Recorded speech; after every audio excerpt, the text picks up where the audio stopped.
Hey guys, welcome back to a bit of Bytes. In the last video I talked about some of the cool things and not so cool things about the Wii U. Today I'll be discussing some games I've played for it so far.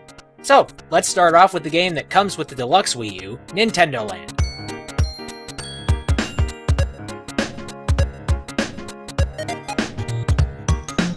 Nintendo Land is less of a game and more like a tech demo for what the Wii U is capable of. You know, kind of like how Wii Sports was a crafty way of showing developers how to use the Wii. The game consists of 12 minigames in total that show off some of the cool things you can do with the gamepad. There's 3 team games, 3 competitive games, and 6 solo games. I've tried a few of them, and again, it feels a little like you're just playing a tech demo. A really good tech demo though, and I have a few games that I gravitate to when I'm playing Nintendo Land. My first choice would probably be Balloon Trip Breeze. This game is based off the old NES game Balloon Fight, and involves using the touchscreen to direct the breeze and blow your Mii to the goal island. Along the way, you must avoid the spike traps and enemies trying to pop your balloons. Simple, but I'm pretty entertained by it. Second choice would probably be Captain Falcon's Twister Race. This is a racing game where your goal is to make it to the end tunnel before time runs out, you get blown up, or you fall off the track. For most of it, you concentrate on the touchscreen and look up at the TV when you're headed through a tunnel. It's pretty fun. Give it a try if you have a chance. As for the rest, most of them are interesting, but are either not that engaging or are a lot more fun with a whole party. Mario Chase is a tag-style game, so of course that game is more fun with a full party. Luigi's Ghost Mansion involves ghost hunters to catch a ghost being controlled by the person with the gamepad. Metroid Blast is just more fun and chaotic when there's more people. Again, the multiplayer games are 20 times better with a full party. There are rumors floating around about Nintendo Land possibly getting DLC, the rumors stemming from the options menu where a version icon is located. If we do see DLC for Nintendo Land, I'll come back to it and discuss those too. If you want to buy this game, I wouldn't buy it through retailers. I mean, trust me, it's not even close to being worth the full $60 price tag. I'd get the game through the deluxe Wii U console instead. Or maybe find someone willing to sell you their copy. The next game I've been playing is, of course, New Super Mario Bros. U. Mario games are usually the killer app when it comes to Nintendo, and very rarely does a Mario game turn out bad. Good to know the tradition keeps up with Mario U.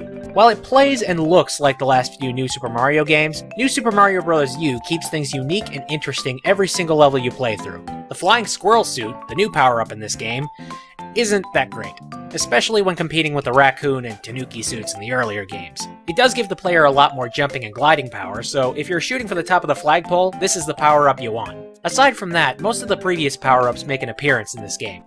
To tell you the truth, this is actually the first New Super Mario Wii game I've owned. I ended up skipping the first one because, well, I already had New Super Mario Bros. For the DS, and I didn't see a point to getting the console version. I just stuck with trying out the demo at the local game shop here.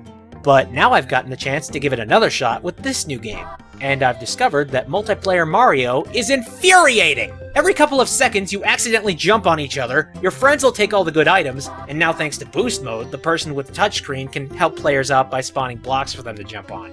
This can be used to get players to higher parts of the map, but it's usually used to troll.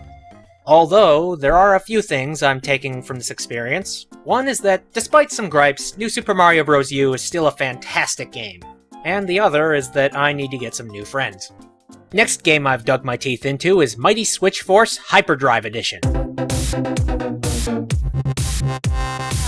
This is an HD port of the same game on the Nintendo 3DS eShop. The point of the game is to capture all 5 of the escaped prisoners by navigating a series of puzzle courses. The main mechanic in this game is switchable panels. They need to be switched on or off depending on the situation. Jump a gap, pass through another area, climb to a higher point. There's a lot of different ways this element is used. New mechanics are added as you go, which keeps the puzzles interesting all the way through.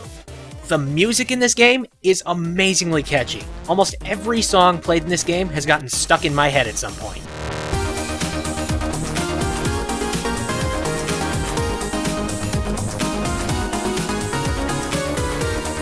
No lie, I caught myself humming some of these melodies at work. Definitely top-notch stuff. Altogether, this is one of those games that's really hard for me to put down. If you don't have a 3DS, or even if you do have a 3DS, you owe it to yourself to give this game a try. The last game I've played so far is the Wii U launch title, Zombiu. The game centers around a survivor of the zombie apocalypse. He's picked up by a man named the Prepper, who saw the whole thing coming, and he's prepared in a number of ways. He's instructed the survivor to do a list of things to fortify and protect against the zombies. You play as the survivor and do these tasks. Horror games aren't really my cup of tea, but for what it is, it's a pretty different from the masses zombie game. It concentrates more on just plain survival instead of gunning down every single undead thing you see. One slip up, and you're zombie food. You can either play the regular mode, which respawns you as a new survivor with the same objective, or the survival mode, which only lets you live once, and it's game over. This is definitely one of the harder survival games out there. So far, that's all I've played. I'm sure I'll be picking up more at some point. I can't get anything new right now for a number of reasons. I bought the multi-platform games already, I'm not interested in what else is out at the moment on the market, and I'm also flat broke. But you can bet that I'll be picking up new stuff when I can. So, what games are you interested in for the Wii U? Released or not? Feel free to post it in the comments below. That's all for this video. Thanks for watching, everybody!